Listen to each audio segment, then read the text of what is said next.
ஸ்ரீ சங்கரா தொலைக்காட்சி பெருமையோடு வழங்குகிற தமிழ் எங்கள் உயிர்மை சுட்டிகள் நிகழ்ச்சிக்கு உங்களை அன்போடு வரவேற்கிறோம். தமிழ் எங்கள் உயிர்மை நிகழ்ச்சிக்கு ஒட்டுமொத்த உலக தமிழர்களும் ஒரு பிரம்மாண்டமான ஆதரவை கொடுத்து அந்த நிகழ்ச்சியை வெற்றி நிகழ்ச்சியாக மாற்றி கொடுத்தீங்க.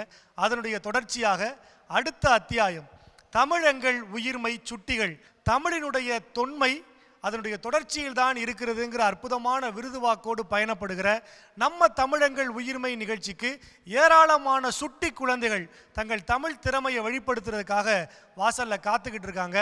அடுத்ததாக முதல் போட்டியாளர் இந்த களத்துக்கு வந்து பேச போகிற அந்த முதல் போட்டியாளர் யாருன்னு பார்க்கலாம் வாங்க. இறைவனுக்கு வணக்கம், இதய பாரத தாய்க்கு வணக்கம், இன்பத்தமிழ் சோலைக்கு வணக்கம், என் உயிர் பிறக்க தன்னுயிர் சரிபாதி தந்த என் தாய்க்கு வணக்கம், இச்சிறியோனின் உரை கேட்க வந்த பெரியோர்களுக்கும் என்னை போன்ற சிறார்களுக்கும் வணக்கம், எனக்கு கல்வி கண்டிருந்த அன்னை கலைவாணிக்கு நிகரான ஆசிரியர் பெருமக்கள் அனைவருக்கும் வணக்கம். மலர்களைப் போல் பூத்து குலுங்க நான் நந்தவனம் அல்ல, மலர்கனை துளிக்க நான் மதனும் அல்ல, எனக்கு உங்கள் செங்குறி தாருங்கள், நான் உங்களுக்கு இந்தியாவின் சுதந்திரத்தை தருகிறேன் என முழங்கிய எரிமலை தீப்பிழம்பை பற்றி கூற வந்த அக்னிபிழம்பாக உங்கள் முன் எந்திருக்கிறேன். என் பேர் கவினேஷ் பிரபாகரன். நேதாஜி என்னும் திருநாமம் வீரத்ததும் வசீகர மந்திர பேர். அவருடைய தேசபக்திக்கு நிகர் அவருடைய தேசபக்தி தான். அவருடைய எல்லா செயல்களின் துணிவு இணைந்து பிரகாசித்து ஒளிரும். உலக மக்களில் இந்திய மக்களுக்குள்ள நட்பும் நேசமும் மனித குலத்துக்கே புதிய கலாச்சாரத்தையும் புதிய நாகரிகத்தையும் தோற்றுவிக்கும் என்று தீர்க்க தரிசனமாக அப்போதே முழங்கியவர் நேதாஜி சுபாஷ் சந்திர போஸ். தன்னம்பிக்கையோடு உள்ள இளைஞர்கள் செயலில் தீவிரமாக ஈடுபடுவதன் எதிர்கால நம்பிக்கையோடு ஆக்கப்பணியில் ஈடுபட வேண்டும் என நேதாஜி முழங்கியது போல அவரது இந்த வீர வரலாறு இந்திய இளைஞர்களுக்கு நாட்டுப்பற்றையும் ஒற்றுமையும் தேசபக்தியும் வளர்க்கும் என்பதில் ஐயமில்லை. எங்கள் கொடி அசைவது காற்றில் அல்ல, உயிர் கொடுத்து சென்ற வீரர்களின் உயிர் மூச்சில். அவர்களுக்கு வீர வணக்கம், நன்றி, வணக்கம், ஜெய்ஹிந்த். ஆதியில் தோன்றிய மொழி, முச்சங்கம் வளர்த்த மொழி, தேனினும் இனிய மொழி, செம்மொழி எனும் மகுடம் சூடிய எனது அன்னை தமிழை வணங்கி எனது உரையை தொடங்குகிறேன். அனைவருக்கும் வணக்கம். நான் பேச வந்த தலைப்பு கல்வி சுடரொளி காமராஜர். வையகத்தில் வாழ்ந்து மறைந்தவர்கள் பல பேர், இம்மண்ணுலகில் மறைந்தும் வாழ்பவர் சிலரே. அந்த சிலரில் சிறந்தவர் தான் நமது கல்வி கண் திறந்த காமராஜர். பெருந்தலைவர், கருப்பு காந்தி, படிக்காத மேதை என பல சிறப்பு பெயர்களால் அழைக்கப்படுகின்ற நமது காமராஜர் 1903ஆம் ஆண்டு ஜூலை திங்கள் 15ஆம் நாள் குமாரசாமிக்கும் சிவகாமி அம்மையாருக்கும் மகனாக பிறந்தார். தனது இளம் வயதிலேயே தன் தந்தையை இழந்தார். தனது வறுமையின் காரணமாக பள்ளி படிப்பை விட்டுவிட்டு தன் மாமாவின் கடைக்கு வேலைக்கு சேர்ந்தார். ஆனாலும் காமராஜர் நாளிதழ் படித்தும் பல சொற்பொழிகளை கேட்டும் தனது அறிவாற்றலை வளர்த்து கொண்டார். அப்போது அவருக்கு வயதோ 16. சுதந்திர போராட்டம் தீயாய் கொளிந்து வெட்டி எறிந்தது நம்ம தேசத்தின் மட்டுமல்ல, நமது காமராஜரின் உள்ளத்திலும் தான். வீட்டை மறந்தார், நாட்டே நினைத்தார். ஒத்துழையாமை இயக்கம், பைக்கம் போராட்டம், வெள்ளியினே வெளியேறு என பல போராட்டங்களில் கலந்து கொண்டார். நாட்டின் விடுதலைக்காக பல முறை சிறை தண்டனையும் பெற்றார். 1947ஆம் ஆண்டு ஆகஸ்ட் 15ஆம் நாள் நாடு விடுதலையும் பெற்றது. சென்னை மாகாணத்தில் இந்திய தேசிய காங்கிரஸ் தலைவர், தமிழ்நாடு சட்டமன்ற உறுப்பினர் என பல பதவிகளை வகித்த நமது காமராஜர் 1954ஆம் ஆண்டு ஏப்ரல் 13ஆம் நாள் முதல் முறையாக முதலமைச்சராக பதவியேற்றார். கண்ணுடையார் என்பவர் கட்டூர், முகத்திரண்டு புண்ணுடையார் கல்லாதவர் என்ற குரலுக்கிணங்க நமது காமராஜர் 6000 தொடக்க பள்ளிகளையும் மேலும் புதிதாக 50,000 பள்ளிகளையும் திறக்க ஆணையிட்டார். மாணவர்களை பள்ளிக்கு வரவழைக்க இலவச கட்டாய கல்வி, மதிய உணவு திட்டம், பள்ளிகளின் ஏற்றத்தாழ்வின்றி குழந்தைகள் கல்வி கற்க சீருடை திட்டம் என பல திட்டங்களை அறிமுகம் செய்தார். அது மட்டுமா, உயர்கல்வி பெறுவதற்கு இலவச மருத்துவ கல்லூரி, பொறியியல் கல்லூரி, பல கல்லூரிகளையும் பல நூலகங்களையும் தொடங்கினார். இவ்வாறு நாட்டுக்காகவே உழைத்த நமது காமராஜரை பெருமைப்படுத்தும் விதமாக மத்திய அரசு 1976ஆம் ஆண்டு பாரத ரத்னா விருது வழங்கி சிறப்பித்தது. சென்னை உள்நாட்டு விமான நிலையத்திற்கும் மதுரை பல்கலைக்கழகத்திற்கும் காமராஜர் பெயர் சூட்டப்பட்டுள்ளது. காமராஜரின் பிறந்த நாளான ஜூலை திங்கள் 15ஆம் நாள் தமிழக அரசால் அனைத்து பள்ளிகளிலும் கல்வி வர்ஷ நாளாக கொண்டாடப்பட்டு வருகிறது. இந்த அழகிய தருணத்தில் காமராஜரின் கனவினை நினைவாக்கிட நாம் அனைவரும் ஒன்றுபடுவோம். நன்றி, வணக்கம். என் பெயர் ஆராதனா. மங்கையராய் பிறப்பதற்கே நல்ல மாதவம் செய்திடல் வேண்டும் அம்மா என்று பெண்களை போற்றி பாடியுள்ளார் கவிமணி தேசிக விநாயக பிள்ளை. அப்படிப்பட்ட மாதவம் பிரிந்து பிறந்த பெண்கள் தைரியத்தையும் நம்பிக்கையும் ஆயுதமாக கொண்டு வரலாற்றில் வைக்கும் பல்வேறு சாதனைகளை புரிந்துள்ளனர். நான் இப்போது சாதனை பெண்கள் என்ற தலைப்பில் பேசப் போகிறேன். அடுப்பூதும் பெண்களுக்கு படிப்பதற்கு என்ற காலம் மாறி இன்று கணினி துறை வரை அனைத்து துறைகளிலும் மகளிர் பல சாதனைகளை புரிந்து உயர்ந்துள்ளனர். பல தடைகளையும் சிரமங்களையும் தாண்டி தான் பெண்கள் சாதிக்கிறார்கள். வீரமங்கை வேலு நாச்சியார் ஆங்கிலேயரை வென்று இந்திய விடுதலைக்கு வித்திட்ட முதல் பெண் பேரரசி வீரமங்கை வேலு நாச்சியார். சிவகங்கையை ஆங்கிலேயர்கள் கைப்பற்றும் போது வேலுநாச்சியார் அவர்கள் சுல்தான் ஹைதர் அலி, மருது சகோதரர்கள், குயிலி ஆகியோரின் உதவியுடன் ஆங்கிலப்படையை வீழ்த்தி சிவகங்கையை மீட்டார். பெண்ணினத்திற்கே பெருமையானார் வேலுநாச்சியார் அவர்கள். அவரது வீரமும் துணிச்சலும் எதிர்கால தலைமுறைக்கு எழுச்சியூட்டும். அன்னை தெரசா அன்பு, இரக்கம், கருணை அனைத்திற்கும் இலக்கணமாக வாழ்ந்தவர்தான் அன்னை தெரசா அவர்கள். ஏழைகள், உடல் ஊனமுற்றவர்கள், தொழுநோயால் பாதிக்கப்பட்டவர்கள், சமூகத்திற்கு பெரும் பாரம் என ஒதுக்கப்பட்டவர்கள் போன்றவர்களை கவனிப்பதே தன் வாழ்க்கையின் தலையாக கடமையாக எண்ணி தியாகச் செம்மல் தான் அன்னை தெரசா அவர்கள். கல்பனா சாவ்லா விண்வெளிக்கு பயணம் செய்த முதல் இந்திய வீராங்கனை கல்பனா சாவ்லா. புவிக்கு திரும்பக்கூடிய கொலம்பியா விண்கலத்தில் பயணித்தவர். மண்ணுலகம் மட்டுமல்ல விண்ணுலகம் எங்கள் களம் என்று முதல் பெண்மணியாய் விண்ணில் கால்பதித்திட்டு விண்மீன்களின் நாயகியாக வீற்றிருப்பவர்தான் கல்பனா சாவ்லா. கமலாதேவி தேர்தலில் பங்கேற்ற முதல் பெண்மணி என்ற பெருமையை பெற்றவர் கமலாதேவி. தேசப்பிதா தொடங்கிய சட்ட மறுப்பு இயக்கம், உப்பு சத்தியாகிரகணம் போன்ற அனைத்து அறமறுப்புகளிலும் பங்கேற்று சிறை சென்றார். ஆண்களைப் போல் பெண்களும் அரசியலில் பங்கொன்று என்றை நிலைநிறுத்தினார். வீரத்திற்கு ஜான்சி ராணி, கல்விக்கு சாவித்திரிபால் புலே, விஞ்ஞானத்துறையில் மேடம் கியூரி, இந்திய பிரதமராக இந்திரா காந்தி, முதலமைச்சராக ஜெயலலிதா அம்மா, விளையாட்டுத்துறையில் சானியா மிர்சா, சாய்னா நேவால், PV சிந்து போன்ற பல துறைகளில் இன்றைய பெண்கள் சாதிக்கிறார்கள். இன்னும் உலக வரலாற்றையே திரும்பி பார்க்க வைத்த எத்தனையோ பெண்மணிகள் உள்ளார்கள். அவர்களை தியாகத்தையும் சாதனைகளையும் போற்றும் விதமாக தான் ஒவ்வொரு ஆண்டும் உலக மகளிர் தினம் மார்ச் 8ஆம் தேதி கொண்டாடப்படுகிறது. சாதனை பெண்ணே, சரித்திரம் படைக்கவா, பல பட்டங்கள் நீ சுமந்து பானில் ஜெயிக்கவா, இங்கு ஆணுக்கு நிகராய்வா, அகிலத்தை ஆள்வோம் வா, சரித்திர காட்சி உன்னை சுமக்கும் தூரம் வெகு தூரம் இல்லை என்று வாய்ப்புக்கு நன்றி தெரிவித்து என் உரையை இதுடன் நிறைவு செய்கிறேன். நன்றி, வணக்கம். அனைவருக்கும் வணக்கம். என் பெயர் தனலட்சுமி. நாதா, எனக்கு நேர்ந்த அவமானத்தை தாங்கள் பொறுத்து கொள்ள மாட்டீர்கள் எனக்கு தெரியும். ஆனால் மச்சகதத்தின் மண்டையை பிளந்து இரத்தத்தை குடிக்கும் வலிமையான சிங்கம் கேவலம் ஒரு பெண் பூனையை மீது பாய முடியாது. குந்தவை ஒரு பெண் பூனை, ஆனால் பெரிய மந்திரக்காரி. மாயமும் மந்திரமும் செய்து அவள் இஷ்டம் போல் ஆட்டி வைத்து கொண்டிருக்கிறாள். இந்த சோழ ராஜ்யத்தையும் ஆட்டி வைத்து கொண்டிருக்கிறாள். தாங்கள் விருப்பம் இல்லாவிட்டால் சொல்லிவிடுங்கள். இன்றைக்கே நாங்கள் இந்த மாளிகையில் விட்டு வெளிவிடுகிறேன். தாங்கள் கையில் வாழும் வேலும் இருக்கும்போது மந்திரம் எதுக்கு? இன்றைக்கே இந்த மாளிகையை விட்டு வெளிவிடுகிறேன். நன்றி, வணக்கம். பெற்ற தாயும் பிறந்த பொன்னாடும் நற்றவவானினும் நனி சிறந்தனவே. 5 மாதங்கள் கருவிலே என்னை தாங்கி ஈன்று புறந்தள்ளி என்னை ஈன்றவளாய் என் வாழ்வில் சான்றவளாய் விளங்கும் என் தாயை வணங்கி, என் தாய் நாட்டை வணங்கி, ஆன்றோடும் சான்றோடும் நிறைந்திருக்கும் இந்த நல்லவை வணங்கி ஆரம்பிக்கின்றேன்.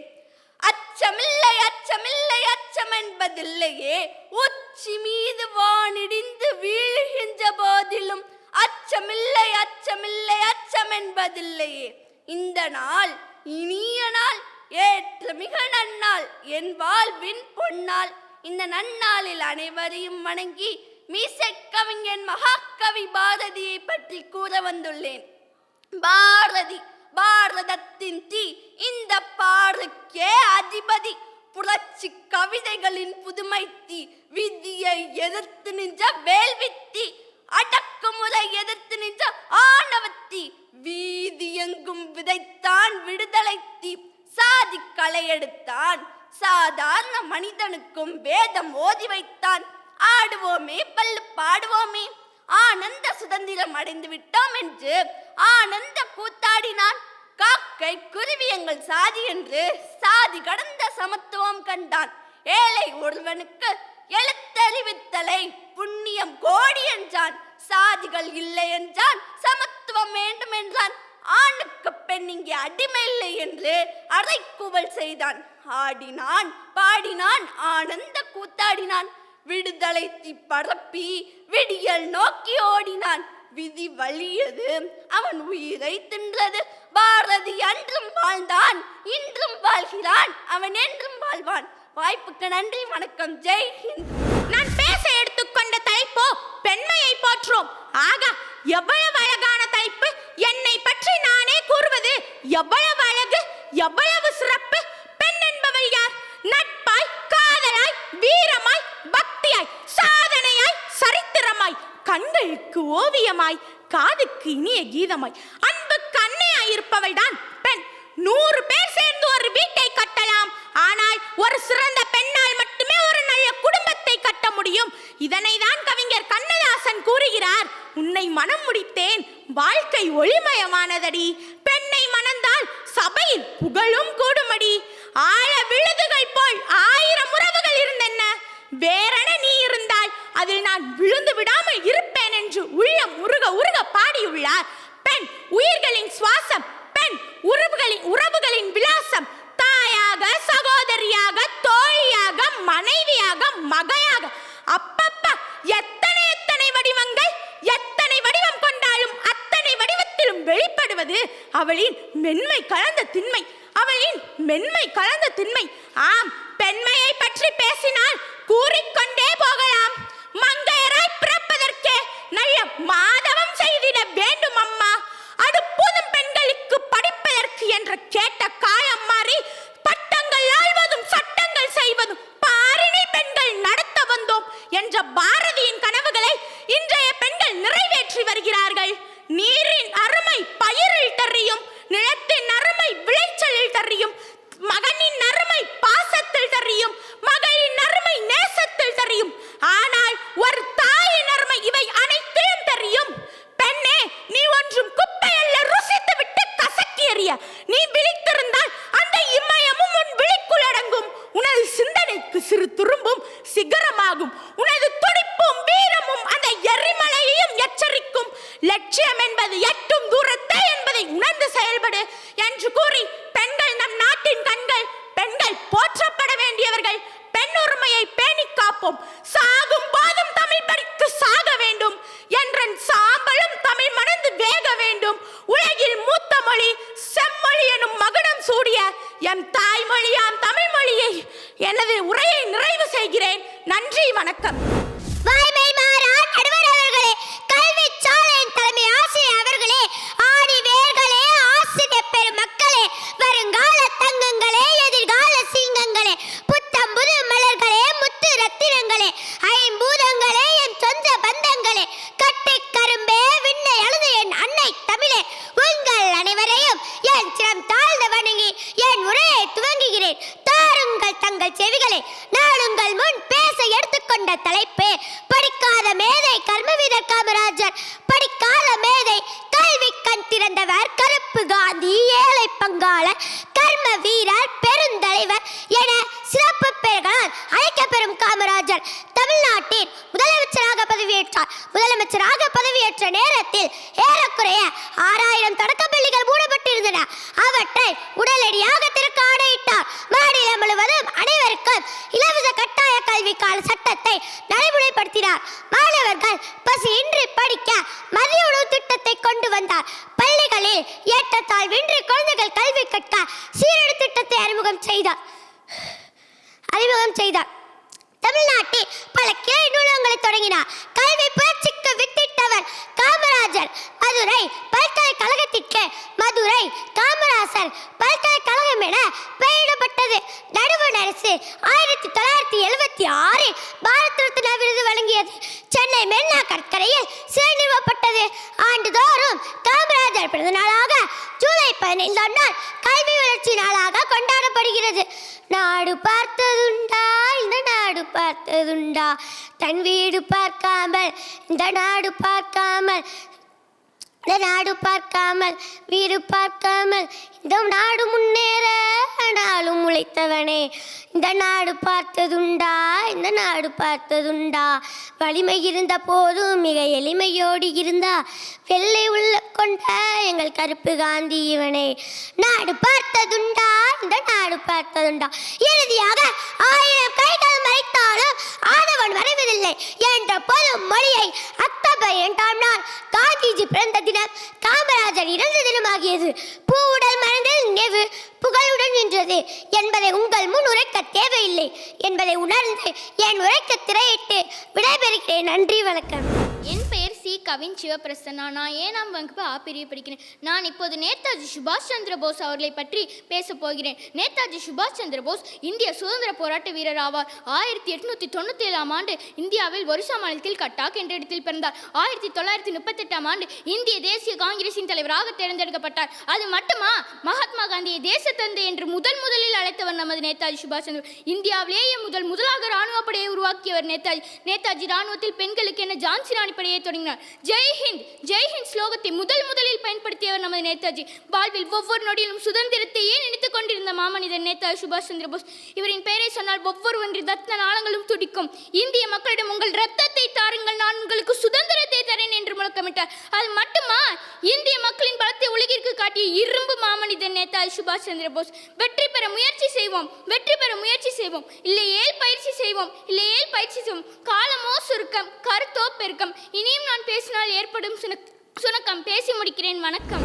அனைவருக்கும் வணக்கம். எனது பெயர் என் சந்தியா. அயல் நாட்டவர் காதலித்த தமிழ், அன்னையை அம்மாவென்று அழைத்த தமிழ், காற்றோடு கலந்த தமிழ், நதியோடு நடனமாடிய தமிழ், இசையோடு இணைந்த தமிழ், முத்தமிழுக்கு முத்தமிட்ட தமிழ், முக்கணிகளும் முப்பெயர் சூட்டிய தமிழ், எங்கும் தமிழ் எதிலும் தமிழ், என் பேச்சிலும் தமிழ் என் மூச்சிலும் தமிழ் என்று அன்னை தமிழை வணங்கி என் உரையை தொடங்குகின்றேன். அவையோர் அனைவருக்கும் என் முத்தான முதற்கண் வணக்கங்கள். கல் தோன்றி மண் தோன்றா காலத்தே வாளோடு தோன்றிய மூத்த குடி தமிழ்குடி, அமுதே தமிழே அழகிய மொழியே, இலக்கணமும் இலக்கியமும் கொண்டு காலத்தை வென்று பல்வேறு நூற்றாண்டுகள் கடந்தும் இன்றும் இனிமை குறையாமல் கற்போர் நெஞ்சத்தை நெகிழச் செய்யும் அருந்தமிழ் சிறப்பினை வார்த்தைகளால் சொல்ல இயலாது. தமிழுக்கும் அமுதென்று பேர், அந்த தமிழின்ப தமிழ் எங்கள் உயிருக்கு நேர். யாமறிந்த மொழிகளிலே தமிழ் மொழி போல் இனிதாவது எங்கும் காணும். தமிழ்மொழி மிக நீண்ட நெடிய வரலாற்றை அடிப்படையாக கொண்டது. உலகின் பல மொழிகள் தோன்றி மறைந்திருந்தன. கால மாற்றத்திற்கேற்ப பல மொழிகளும் தோன்றி வளர்ந்து வருகின்றன. உலகிலேயே மொழிக்கென முதலில் தோற்றுவிக்கப்பட்டது தமிழ் சங்கமே. இந்திய அரசியல் சாசனத்தில் ஏற்றுக்கொள்ளப்பட்ட மொழிகள் 14 மட்டுமே. அவற்றுள் தமிழும் ஒன்று. தமிழ்மொழி எழுதவும் படிக்கவும் பேசவும் மிகவும் எளிமையானது. நம் எண்ணங்களை பிறருக்கு தெரிவிக்கவும் பிறருடைய உணர்வுகளை நாம் புரிந்து கொள்ளவும் உதவுவது மொழியே. நாகரீகம் வளர வளர பேச்சு வழக்கு மொழியெல்லாம் எழுத்து வடிவம் பெற்றன. காலத்தால் பழமையான ஆதிகால மனிதனின் அற்புத மொழியாக தமிழ்மொழி திகழ்கிறது. காலம் பல மாறினாலும் கண்டம் பல அழிந்தாலும் அழியாத சிறப்புடைய ஒரே மொழியாக தமிழ்மொழி திகழ்கிறது. தமிழ்மொழி தொன்மையான மொழி, இலக்கண இலக்கிய சிறப்புடைய மொழி. தமிழில் மிகவும் தொன்மையான நூல் தொல்காப்பியமாகும். 8 தொகை 10 பாட்டு நூல்கள் இன்றளவும் தமிழ்மொழியின் இலக்கிய வளத்திற்கு இன்பம் சேர்க்கின்றன. இத்தகைய தமிழ்மொழியை அருந்தமிழ், தீந்தமிழ், பைந்தமிழ், கன்னித்தமிழ், மூவாத்தமிழ், தெய்வத்தமிழ், ஒன்றமிழ், வன்றமிழ், நண்டமிழ் என பல்வேறு சிறப்பு பெயர்களால் அழைக்கப்படுகிறது. தமிழ்மொழி என்றென்றும் நிலைத்திருப்பது. அகம் புறம் என இலக்கியம் கொண்டு அதற்கேற்ப இலக்கணமும் கண்டு ஐம்பெரு ஐஞ்சிறு காப்பியமாகி பூவனங்களில் ஊர்வலம் செல்வதும் தமிழே. சங்கம் வைத்து மொழி வளர்த்த தமிழர்களாகிய நமக்கு இன்று தமிழ் மொழியை பேசுவதற்கு கூட இயலாத ஒரு சிக்கலான சூழல் உருவாகி கொண்டிருப்பதைக் கண்டு நான் மிகவும் வேதனை அடைகிறேன். தமிழ்மொழி தொன்மையான மொழி, இலக்கண இலக்கிய சிறப்புடைய மொழி. இத்தகைய தமிழ்மொழியை நம் தாய்மொழியாக பேணி காப்போம் என்று கூறி உயிரெழுத்தில் தொடங்கி மெய்யெழுத்தை கலந்து உயிர்மெய் எழுத்தாக வார்த்தைகளை தொடுத்து செந்தேனாயினிக்கும் செந்தமிழில் என் உரையை முடித்த மகிழ்ச்சியுடன் நன்றி கூறி விடைபெறுகிறேன். நன்றி, வணக்கம். அன்னை தமிழை வணங்கி அவை உள்ளிட்டோர் அனைவரையும் வணங்குகிறேன். இன்று நான் உங்கள் அனைவரது முன் பேச வந்திருப்பது எனக்கு மிகவும் பிடித்த கவிஞரான பாரதியாரை பற்றி. பாட்டுக்கு ஒரு புலவன் பாரதி, அவர் பாடிய பாட்டின் எதிரொலியே. பாரதிர பாரினிலே பவனி வந்தால் பாரதி ரசம்தான் சொட்டிடும். சொல்லோவிய நாயகனே, இனிய தமிழ் போதகனே, எழுச்சி மிக்க வித்தகனே, புகழ்ச்சிக்குரிய மாதவனே, நான் பாரதிதாசனானால் மாலை சூட்டிடுவேன். நான் பள்ளிச் சிறுமியானேன், என்ன செய்வேன்? என் சிற்றறிவு சொல்லனியை சாற்றி துதிக்கிறேன். வணக்கம். கர்ஜிக்கும் சிங்கம் ஒன்று கருவாய் பிறந்தது போல, கார்மேக குன்று ஒன்று மலையாய் பொழிந்தது போல, வட்ட நிலவு ஒன்று வானிலிருந்து இறங்கி எட்டய புறம் தன்னில் பாலகனாய் பிறந்து பாரதியாய் ஆனதுவோ, தனது 11வது பருவம் தன்னில் பாரதி என பட்டமும் பெற்று பாரினிலே அவர் உலாவிய அந்த காலத்தை பாரதி சகாப்தம் என்று பண்டிதர்கள் சொல்கிறார்கள். பிறக்கும் குழந்தை முதல் இறக்கும் கிழவன் வரை அவர் எதை விட்டார் எடுத்துரைக்க? கம்பருக்கு பின் வறண்டு கிடந்த இலக்கியத்திற்கு உயிர் ஊட்டிய பாரதி, முடக்கு வாதத்தில் மடங்கி கிடந்த தமிழ் வசனங்களை தட்டி எழுப்பிய பாரதி, இருண்ட வெளியில் மருண்ட கவிதை பெண்ணை உருண்ட உலகளில் உழவச் செய்த பாரதி, இப்படி தனது அனுபவங்களை கவிதை கருவாக்கிய பாரதி, இப்படி எத்தனையோ கோணங்களில் முகம் காட்டிய பாரதி நான் விரும்பும் கவிஞன் என்று கூறி வாய்ப்புக்கு நன்றி கூறி விடைபெறுகிறேன். நன்றி, வணக்கம். அனைவருக்கும் என் முத்தான முதற்கண் வணக்கங்களை தெரிவித்துக் கொள்கிறேன். என் பெயர் தாம் மதுஸ்ரீ. நான் இன்று பேசப்போகிற தலைப்பு சுதந்திர போராட்ட வீரர்.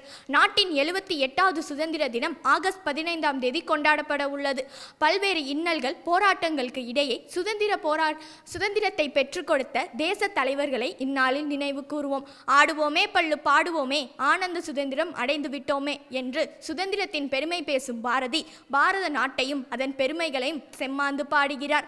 பல இனங்கள் மொழிகள் என வேறுபட்டு காணப்படினும் இந்தியர்கள் என புள்ளியில் அனைவரையும் ஒன்றாக நினைக்கின்ற நம் தேசத்தின் பெருமையை என்னவென்று பாடுவது என்கிறார்.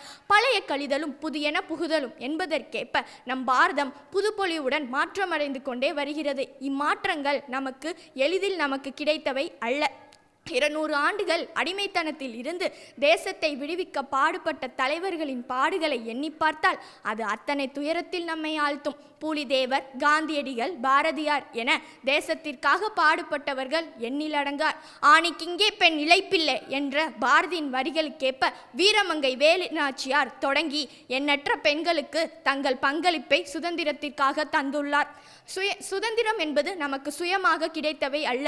நாம் அனைவரும் இன்று சுதந்திர இந்திய மண்ணில் வாழ்ந்து கொண்டிருக்கிறோம். இந்திய சுதந்திர போராட்டத்தில் பல்வேறு வீரர்களின் உன்னதமான பங்களிப்பு போற்றதற்குரியதாகும். மந்திரத்தாலும் தந்திரத்தாலும் வந்ததில்லை இந்த சுதந்திரம். உதிரத்தாலும் உயிர் தியாகத்தாலும் கிடைத்தது இந்த சுதந்திரம். வாழ்க பாரதம், வாழ்க தமிழ். நன்றி. இவள் என்று பிறந்தவள் என்றறியாத இயல்பினலாம் என் அன்னை தமிழ்மொழியின் மேன்மைதனை இந்த அவைக்கு பந்தி வைக்க விளைகிறேன். மொழிகளுக்கெல்லாம் மூத்த மொழி, முத்தமிழாக பூத்த மொழி, மூவேந்தர் கரம் கோர்த்த மொழி, இலக்கிய இலக்கண வளம் கொண்ட எம்மொழி செம்மொழி. எழுத்துக்களை கற்றுத்தரும்போது கூட அறம் செய்ய விரும்பு என்று அறத்தை கற்றுத்தந்த மொழி. அருங்கனியாம் நெல்லிக்கனியை ஔவைக்கு கிடைக்கச் செய்த மொழி. முரசுக்கட்டிலில் படுத்துறங்கிய புலவன் மோசிகீரனாருக்கு மன்னரையே கவரி வீச வைத்த மொழி. தமிழ்ச்செல்வன், தமிழ்ச்செல்வி, தமிழரசன், தமிழரசி என்று தம் தாய்மொழியையே பெயராக சூட்டிக்கொண்ட ஒரே இனம் தமிழினம். தமிழ் மொழி என்பது அமிழ்திற்கு இணையான மொழி. தமிழ் தமிழ் என்று உச்சரித்தால் அமிழ்து அமிழ்து என்றே வரும். அதனால்தான் புரட்சி கவிஞர் பாரதிதாசன் தமிழுக்கும் அமுதென்று பேர், அந்த தமிழ் இன்பத் தமிழ் எங்கள் உயிருக்கு நேர், உயிருக்கு நேர் என்றார். அவருக்கு முன்பாகவே பல்வேறு மொழிகளை கற்றுத்தேர்ந்த எங்கள் முப்பாட்டன் முண்டாசு கவிஞர் பாரதி யாமறிந்த மொழிகளிலே தமிழ் மொழி போல் இனிதாவது எங்கும் காணோம் என்றார். மேலும் சொல்லில் உயர்வு தமிழ் சொல்லே, அதை தொழுதுபடுத்திரடி பாப்பா என்று தமிழை வணங்குதலுக்குரிய மொழியாக கூறுகிறார். மேலும் அவரே சேமமுற வேண்டுமெனில் தெருவெல்லாம் தமிழ் முழக்கம் செழிக்கச் செய்வீர் என்பார். அவர் கனவை நனவாக்க குழந்தைகளுக்கு தமிழ் பெயர் சூட்டுங்கள் பெற்றோர்களே, வர்த்தக நிறுவனத்திற்கு தமிழ் பெயர் சூட்டுங்கள் வர்த்தகர்களே, எளியவன் எனது வார்த்தைக்கு செயல் வடிவம் தாரீர். நன்றி, வணக்கம். அகழ்வாரை தாங்கும் புவியே, தேன் தமிழின் சுவையே, இயற்கை எண்ணெயின் மடியே, பேசும் மொழியின் தெளிவும் பேசும் மொழியின் அறிவும் என்னுடன் இருந்து பேசி எனக்கு வழங்குவாய் உன் நாசி. தனிபர பொருளே என் தாய் தமிழ் மொழியே, உம்மையும் அவையோரையும் வணங்கி தமிழ் அன்னை மடியில் மயங்கி செந்தமிழ் இயங்கி பேச போகிறேன் என் தலைப்பில் இறங்கி. வீரம் இழைந்த எங்கள் மண்ணில் அந்நீரை எதிர்த்த முதல் பெண்ணே, காற்றும் உன் புகழ் பாடும் வரலாறும் உன் வீரம் கூறும். ஆம், நான் வீரமங்கை வேலுநாச்சியாரை பற்றி பேச வந்துள்ளேன். இந்திய சுதந்திரம் பெறுவதற்கு தலைவர்கள் மட்டுமா காரணம்? பல வீரமங்கைகளும் தான் உள்ளனர். அதில் முக்கியமாக கூறப்பட வேண்டும் என்று சொன்னால், வெள்ளை அரசை எதிர்த்த முதல் பெண்மணி வீரமங்கை வேலுநாச்சியார் தான். வீரமங்கை வேலுநாச்சியார் 1730ஆம் ஆண்டு பிறந்தார். இவர் இந்தியாவின் முதல் பெண் விடுதலை வீராங்கனை ஆவார். இவர் ராமநாதபுரம் மன்னர் செல்லமுத்து விஜய ரகுநாத சேதுபதி அவர்களுக்கும் சக்கந்தி முத்தாளுக்கும் ஒரே பெண் பிள்ளையாக பிறந்தார். இவள் ஆண் வாரிசை போல் கலக்கப்பட்டார். கல்வி மட்டுமன்றி கலைகளிலும் சிறந்து வழங்கினார். வாழ்வீச்சு, அன்பு விடுதல், ஈட்டி எறிதல், குதிரை ஏற்றம், யானை ஏற்றம் போன்ற கலைகளிலும் தமிழ், ஆங்கிலம், உருது போன்ற மொழிகளிலும் சிறந்து வழங்கினார். இவர் 16 வயதில் முத்துவடுகநாதருடன் திருமணம் நடந்தது. முத்துவடுகநாதர் சிவகங்கை ராஜா ஆவார். முத்துவடுகநாதர் உடையதேவர் சிவகங்கையை ஆட்சி செய்த போது ஆற்காடு நவாப்பிற்கு கப்பம் கட்டாத போரில் இவர் உயிர் பிரிந்தது. தன் கணவன் இறந்த செய்தியை கேட்ட வேலுநாச்சியார் சிவகங்கை மீட்டே தீருவேன் என்று முடிவுக்கு வந்தார். தன் கணவனையும் தன் நாட்டு மக்களையும் கொண்ட நவாப்பை தண்டிக்க வேண்டும், தன் நாட்டு மண்ணை மீண்டும் பெற வேண்டும் என்று தக்க சமயம் வரும் வரை காத்திருந்தார். தன் நாட்டை மீட்பதற்காக மன்னர் ஹைதர் அலியிடம் உதவி கேட்டார். தன் தலைமையில் ஒரு போர்க்குழுவையும், நல்லியப்பன் தலைமையில் ஒரு போர்க்குழுவையும், மருது சகோதரர்கள் தலைமையில் ஒரு போர்க்குழுவையும் அமைத்தார். தன் நாட்டு மண்ணை மீட்பதற்காக படைகளை திரட்டி சிவகங்கைக்கு சொல்ல தொடங்கினர். இவர்கள் மேற்கொண்ட போரில் ஆங்கிலேயர் புறமுதுகிட்டு ஓடினர். சிவகங்கை கோட்டையில் பறந்திருந்த ஆங்கிலேயர் கொடி கீழே இறக்கப்பட்டது. பெரும் போருக்கு பிறகு வீரமங்கை வேலுநாச்சியார் 1796ஆம் ஆண்டு டிசம்பர் மாதம் 25ஆம் தேதி வீரமரணம் அடைந்தார். ஒரு நல்ல தலைவனுக்கு அழகு கடினமான சூழ்நிலையும் சரியான முடிவெடுப்பது. அது மிகவும் சிறப்பாக செய்தவர் வீரமங்கை வேலுநாச்சியார். பெண் நடைமை காலத்தில் சுதந்திர காற்றை சுவாசிக்க வைத்த வீரத்தாயே, உன் புகழ் என்றும் வாழியவே வாழியவே. சுட்டாலும் சங்கு வெண்மை தரும், மிதித்தாலும் பூமி தாங்கி நிற்கும், சபித்தாலும் வானம் மழை கொட்டும், வெற்றி கிடைத்தாலும் மடங்கு எழுந்து நிற்கும், தோல்வி கிடைத்தாலும் பயணம் தொடர்ந்து நிற்கும். முயற்சியும் பயிற்சியும் என் கையில், முடிவு எப்போதும் இறைவன் கையில். பேச வாய்ப்பளித்த அனைவருக்கும் நன்றி கூறி விடைபெறுகிறேன். நன்றி, வணக்கம். யாதும் ஊராகி செழித்த மொழி, நன்றும் தீதும் விளக்கிய மொழி, வந்தாரே எல்லாம் வாழ வைத்த மொழியாம் எனது அன்னை தமிழை வணங்கி அனைவருக்கும் எனது முதற்கண் வணக்கத்தை தெரிவித்துக் கொள்கிறேன். என் பெயர் மஞ்சுஸ்ரீ. நான் 6ஆம் வகுப்பு படிக்கிறேன். என் பள்ளியின் பெயர் கேந்திர வித்யாலயா. நான் காரைக்குடியிலிருந்து வருகிறேன். நான் இன்று பேச வந்துள்ள தலைப்பு கல்வியின் முக்கியத்துவம். கேடில் விழுச்செல்வம் கல்வி ஒருவனுக்கு மாடல்ல மற்றையவை. உலகத்தில் மனிதர்களுக்கு கல்விதான் சிறந்த செல்வமாகும். ஏனைய செல்வம் இதற்கு இணையாகாது. மனிதன் உயிர் வாழ்வதற்கு நீர், உணவு எவ்வளவு அவசியமோ அதே போன்று நம் அறிவை வளர்ப்பதற்கு கல்வி மிக முக்கியமானது. வாழ்க்கை என்ற வீட்டில் கல்வி என்றும் விளக்கேற்றினால்தான் வாழ்க்கை பிரகாசிக்கும். மனிதன் உயிர் வாழ்வதற்கு நீர், உணவு எவ்வளவு அவசியமோ அதே போன்று நம் அறிவை வளர்ப்பதற்கு கல்வி மிக முக்கியமானது. யார் கைவிட்டாலும் கற்ற கல்வி கைவிடாது உன்னை என்கிறார் காந்தியடிகள். கல்வி நம்மை தாய் போல தாளாட்டி நம்மை தந்தை போல பாதுகாக்கும். குடும்பத்தையும் நாட்டையும் முன்னோக்கி செல்லவும் வறுமையை போக்கவும் கல்வி மிக முக்கியமானது. 1000 ஆலயங்களை கட்டுவதை விட ஒரு பாடசாலையை கட்டுவது சால சிறந்தது. கல்வியால் பலப்பட்ட நபர்கள் உயர்ந்துள்ளனர். அம்பேத்கர், அப்துல் கலாம், கல்பனா சாவ்லா என பல சாதனை மனிதர்களை காண முடிகிறது. கற்றோருக்கு சென்ற இடமெல்லாம் சிறப்பு. ஒரு நாட்டின் அரசனுக்கு அந்த நாட்டில் மட்டுமே சிறப்பு. ஆனால் கல்வி அறிவினையை பெற்றவனுக்கு சென்ற இடமெல்லாம் சிறப்பு. கல்வி நம்மை தாய் போல தாளாட்டி தந்தை போல நம்மை பாதுகாக்கும். உங்களிடம் இருந்து யாராலையும் கல்வியை பறிக்க முடியாது. மனிதர்களிடம் இருந்து திருட முடியாத மிக பெரிய சொத்து கல்வி. கல்வியை பற்றி சிறு கவிதை. கல்வி என்பது கடல். கல்வி என்பது கடல். அதை கற்றுக் கொடுப்பது தொழில் அல்ல. அதை கற்றுக் கொடுப்பது தொழிலல்ல, தவம். கல்வி என்பது தவம். அதை கற்பிப்பது வரம். எவ்வளவு கடினப்பட்டாவது கல்வியை பெற்றிட வேண்டும். கற்கை நன்றே கற்கை நன்றே பிச்சை புகினும் கற்கை நன்றே என்றார் நம் ஔவையார். எவ்வளவு கடினப்பட்டாவது கல்வியை பெற்றிட வேண்டும். இளமையில் படிக்கும் கல்வி சிலை போன்றது. நாமும் கல்வியை கற்போம், வாழ்க்கையில் முன்னேறுவோம். கல்வி கற்றவரிடம் இருந்து ஒழுக்கம், பண்பு, நேர்மை, நீதி ஆகிய அனைத்தும் ஒருங்கே காணப்படும்.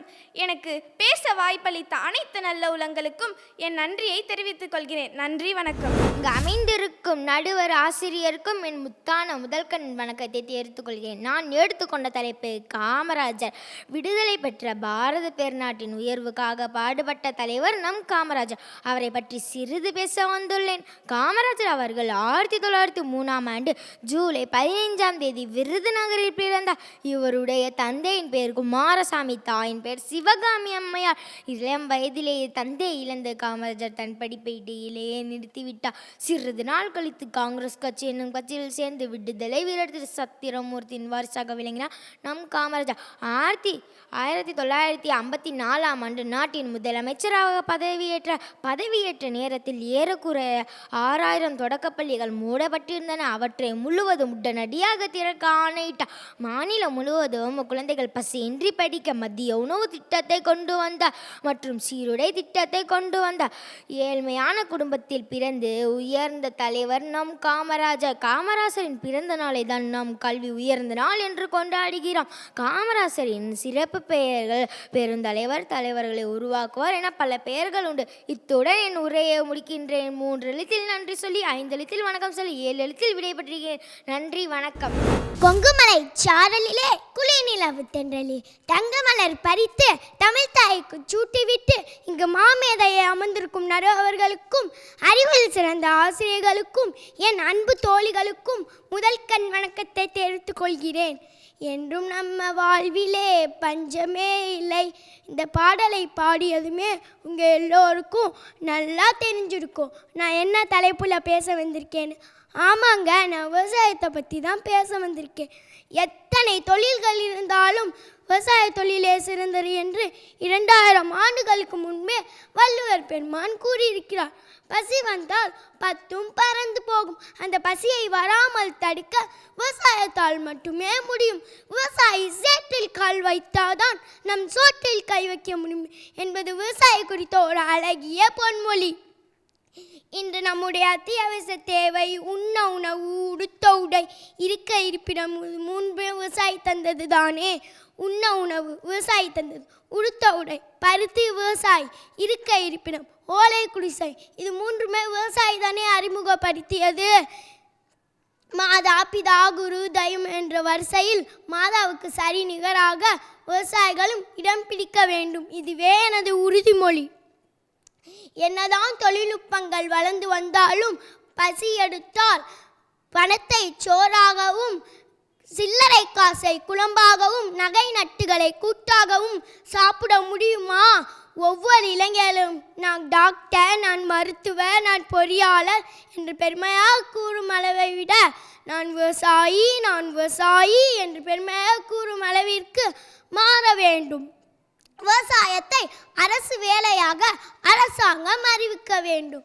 கடவுள் என்னும் முதலாளி, கண்டெடுத்த தொழிலாளி விவசாயி. விவசாயம் காப்போம், விவசாயத்தை போற்றுவோம் என்று என் உரையை முடித்துக் கொள்கிறேன். அனைவருக்கும் நன்றி. என் பெயர் நானித்திலா. அனைவருக்கும் வணக்கம். தித்திக்கும் செந்தமிழே, முத்தான முத்தமிழே, தென்னாட்டின் தேன் தமிழே, புதுமையான பைந்தமிழே, திவிட்டாத தேன் தமிழே, உன்னை நாவல் உச்சரிக்கும் போது தமிழராய் பிறந்த பெருமை உணர்கிறேன். ஆதியில் பிறந்த மொழி, தென்பொதிகையில் தவழ்ந்த மொழி, கம்பன் கவிவடித்த மொழி, என் பாரதி கர்ஜித்த மொழி. என் உடல் சாம்பலானாலும் சாம்பலோடு பூத்து கமலும் வீரம் முழங்கும் என் தாய்மொழி தமிழ்மொழி. ஆம், தமிழ்மொழியின் பெருமை என்னும் தலைப்பை எடுத்துக்கொண்டு நான் இங்கு பேச வந்துள்ளேன். முதற் சங்கம், இடைச்சங்கம், கடைச்சங்கம் என முச்சங்கங்கள் அமைத்து மொழி வளர்த்த பெருமை நம் தமிழ்மொழிக்கு மட்டுமே உண்டு. சங்க இலக்கியங்கள் இலக்கண வளமும் நுட்பமும் கொண்ட தொன்மையான மொழி நம் தமிழ்மொழி. 50,000 ஆண்டுகள் பழமையுடையது என்று தொல்பொருள் அகழ்வாராய்ச்சியாளர்கள் நிரூபித்துள்ளார்கள். சங்க இலக்கியங்கள் அகம் புறம் என்று 2 பிரிவுகளாக புலவர்களால் பாடப்பட்டிருக்கிறது. எல்லா மொழிகளும் இனிமையானதுதான். ஆனால் தமிழ் அவற்றையெல்லாம் கடந்த மிகவும் உன்னதமான மொழி, தெய்வீக மொழி. இந்த தேசம் என் மீது திணித்த மொழி இந்தி, இவ்வுலகம் கட்டாயப்படுத்திய மொழி ஆங்கிலம். ஆனாலும் இந்த நிலமும் மண்ணும் கலாச்சாரமும் எனக்கு வரமாக அள்ளித்தந்த அமுதம் என் தாய்மொழி தமிழ். தொன்மை, முன்மை, எளிமை, ஒண்மை, இளமை, வளமை, தூய்மை, செம்மை, புதுமை, இனிமை, தனிமை, வியன்மை, இயன்மை ஆகிய அனைத்து பண்புகளையும் கொண்டது நமது தமிழ்மொழி. ஆனாலும் இன்றும் சிலர் நம் தமிழ்மொழியை துச்சமாக எண்ணிக்கொண்டு ஏதேதோ உளறுகிறார்கள்.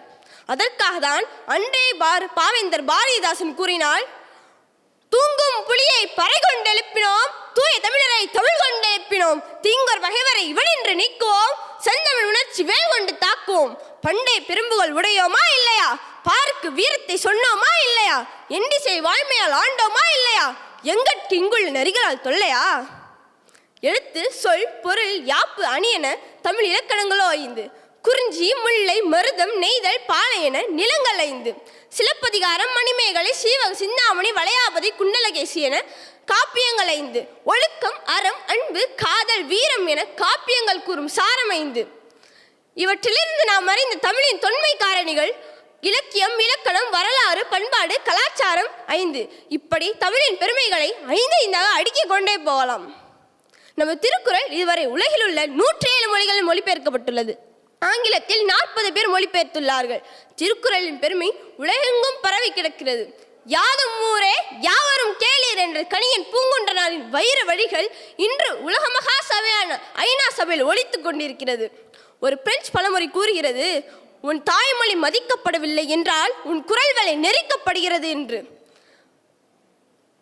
பழமையும் இனிமையும் கொண்ட தமிழை நாளும் கற்றும் கற்பித்தும் பார்ப்போற்றும் இனமாக திகழ்வோம். சாகும் போதும் தமிழ் படித்து சாக வேண்டும், எந்த சாம்பலும் தமிழ் மணந்து வேக வேண்டும் என்று கூறி வெற்றி ஒன்றே என்றும் நிலைக்காது, தோல்வி இல்லாத வாழ்க்கை இனிக்காது. முயற்சி என்ற விதையை விதைத்து கொண்டே இருப்போம். முளைத்தால் மரம், இல்லையேல் மண்ணுக்கு உரம். தமிழனாய் பிறந்ததே ஒரு வரம், வணங்கி முடிப்பதே தமிழின் அறம், முடிவில் வழங்குவதே ஒழுக்கம், அதுவே என்றும் என் பழக்கம். வாய்ப்பிற்கு நன்றி, வணக்கம். முத்தமிழ் தாய்க்கு என் முதற்கண் வணக்கம். என் பெயர் ஜனனிகா. நான் 3ஆம் வகுப்பு படிக்கிறேன். என் பள்ளியின் பெயர் பாரதி வித்யாலயம் நர்சரியன் பிரைமரி ஸ்கூல். இப்போதுதான் நான் பாரதியாரின் பெண்மையை பற்றிய சில வரிகளையும் அவருடைய கவிதையையும் படிக்க ஆரம்பித்துள்ளேன். அந்த முண்டாசு கவிஞனை விட யார் இங்கு தமிழ் சொல்லித்தர முடியும்? பாரதியார் கவிதையை வாய்விட்டு வாசி. தமிழ் மட்டுமல்ல, அந்த வானமும் வசப்படும். பெண்மையை போற்றுவோம். உலகில் எந்த நாடும் போற்றாத அளவிற்கு பெண்மையை போற்றும் பெருமையை உடையது நம் நாடு. பெண்கள் இந்த நாட்டின் கண்கள். பெண் குலம் உயர்வு பெற்றால்தான் நாடு உயரும். மங்கையராக பிறப்பதற்கு மாதவம் செய்ய வேண்டும் அம்மா என்றார் பாரதியார். பெண்களை தெய்வமாக போற்றுவது நம் பண்பாடு. போற்றுவோம் போற்றுவோம் பெண்மையை போற்றுவோம். மாற்றுவோம் மாற்றுவோம் இந்த சமூகத்தையே மாற்றுவோம். பெண்கள் என்றால் அடிமை இல்லை, ஆளுமை. அச்சம் அச்சம் விலகட்டும், அடிமை தானம் உடையட்டும். உச்சம் உச்சம் மறையட்டும், வெற்றி முரசு கொட்டட்டும். உன்னை துச்சம் துச்சம் என்றவர்களெல்லாம் மெச்ச மெச்ச விரட்டும். இன்றைய பெண்கள் பாரதியார் கண்டார் புதுமை பெண்களாகவும் புரட்சி பெண்களாகவும் இருக்கின்றார்கள். ஆகவே பெண்ணுரிமை உயரட்டும், வாழட்டும்.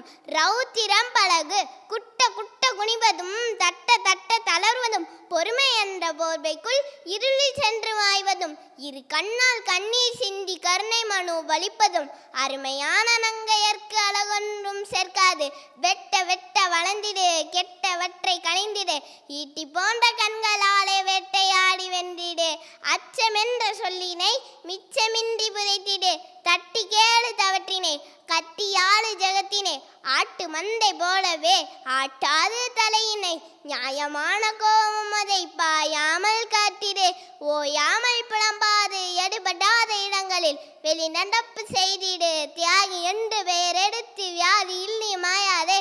சிலையொன்றும் தேவையில்லை, கோழையாய் நீ வாழாதே. பூவையான போதிலும் தேவையான போதினிலே ரௌத்திரமும் பழகு, அதுவே அழகிற்கு அழகு. எனக்கு வாய்ப்பு கொடுத்த அனைவருக்கும் நன்றி.